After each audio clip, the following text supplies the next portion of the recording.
Bagian keempat, rekomendasi untuk pemerintah maupun investor atau pelaku bisnis EV. Jadi berdasarkan apa yang udah kita bahas dari awal mula tentang kendaraan listrik, potensi, tantangan, terus juga kenyataan di lapangannya kayak gimana ya. Menurut opini gue pribadi nih ya, kita tuh bisa lihat bahwa Indonesia tuh masih banyak dalam tahap ngeraba si bisnis kendaraan listrik ini. Dan itu juga pastinya masih perlu banyak trial dan error sebelum akhirnya kita benar-benar bisa mulus. Dan disinilah peran benchmarking yang harus dilakuin, terutama terhadap negara-negara yang memang udah sukses gitu, sehingga kita bisa tiru strateginya maupun kebijakan mereka. Strategi dan kebijakan yang perlu kita dalamin. 1. Pengembangan infrastruktur dan charging station ataupun swap baterai. Strategi memperbanyak lokasi pengisian daya baik untuk mobil ataupun swap baterai untuk motor kayak yang dilakuin sama Cina dan Norwegia itu sangat-sangat berpengaruh terhadap kenyamanan dan kepercayaan si calon pembeli dalam penggunaan kendaraan listrik. Memang kalau menurut opini gue ya, kuncinya itu tuh ada di teknologi pengisian daya dan teknologi baterainya. Yang memang real terjadi di lapangan sekarang ya, orang kalau beli mobil atau motor listrik tuh mereka khawatir banget apakah kendaraan ini nih bisa kalah terus sampai tujuan nanti. Kalau tiba-tiba berhenti ya kan nggak asik gitu ya.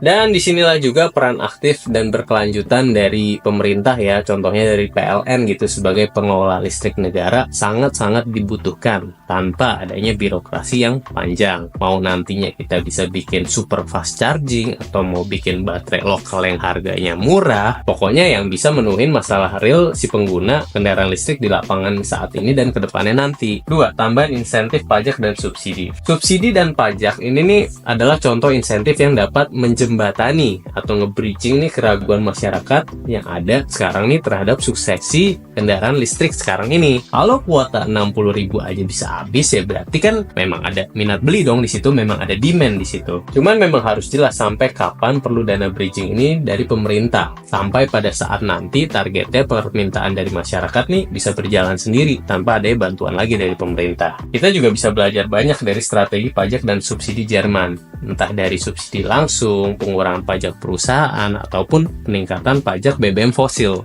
3. Kolaborasi aktif dengan sektor swasta. Udah bukan rahasia lagi ya di Indonesia ya, khususnya kalau sektor swasta itu tuh jadi penopang ekonomi kita dalam hal eksekutor di lapangan. Disinilah menurut opini gua, tugas pemerintah kita adalah untuk menyediakan payung besar kebijakan politik nih yang bisa memayungi kebijakan ekonomi yang selaras juga dengan tujuan kita nih memajukan industri kendaraan listrik. Karena kalau nggak gitu ya investor dan pemain-pemain swasta ya pasti pada takut dong buat ambil bagian di situ. Contoh paling gampang nih ya datang dari Korea Selatan yang pemerintahnya nih udah bekerja sama nih dengan swasta kayak Hyundai untuk produksi kendaraan listrik ataupun LG Chem untuk teknologi baterai mereka. Nggak lupa juga dengan program riset dan pengembangan yang memang bareng-bareng jalan dengan pihak universitas dan institusi yang memang terampil dalam teknologi si kendaraan listrik. Kesimpulan, masa depan kendaraan listrik. So ini disclaimer ya, semua pendapat pribadi gua nih sebagai orang yang memang terjun langsung ya ketemu dengan pemain-pemain mobil ataupun motor listrik di lapangan. So feel free untuk didengerin ataupun diabaikan. Ngelihat tren ya memang kendaraan listrik ini nih makin lama makin kelihatan lah permintaannya. Meskipun memang belum tentu sesuai dengan proyeksi awal, tapi tetap aja nih kita kan ada perkembangan dan